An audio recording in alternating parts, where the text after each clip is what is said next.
Hey friends, Dr. Murphy, working out in the garden, listening to chirping birds. This is a story primarily about birds, but also about photography, about our human nature to just obsess over data, about a lot of things. So let's go to the New York Times Magazine article titled Birdcast. I want to read some paragraphs from this. Some events are simply too big for us to fathom. Bird migration, for instance, happens twice a year on a planetary scale that bruises the brain. So we're forced to look for evidence in the traces around us. Skeins of geese and vanguards of vireos in the sky. A 4-day mob of warblers passing through the neighborhood on their way from somewhere to somewhere else. A waxwing slain beneath a living room window, its biennial journey stopped dead by the sky in a pane of glass. This author continues. To me, the nightly Birdcast map is a corrective to our human-centric view of the planet. Boy, amen to that.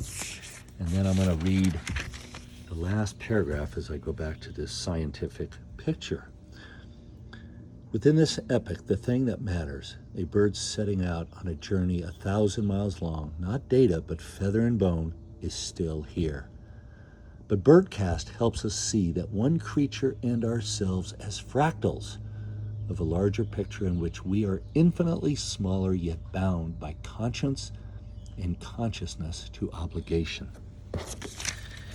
Then I just want to share these photos, bird's eye view. Again, this was from the New York Times book review, bird's eye view. So these are, well, a large format photo book reveals the toll of industrialization on the landscapes of sub-Saharan Africa. I mean, these are just amazing photos. And then in an earlier one, we had Landscapes of Loss. A book of photographs reveals the richness and variety of the Ukrainian landscape as it once was. Appropriate that we have a helicopter flying overhead. Whoa. Yeah. Our friends in Ukraine have probably heard a lot more of that than they have of birds chirping. More photographs of the landscape in Ukraine.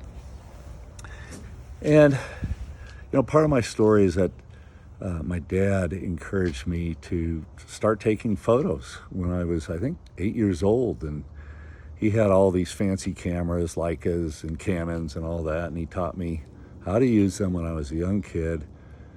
And I took some decent photos, just like all of y'all do, right? You just got to get out there and take pictures.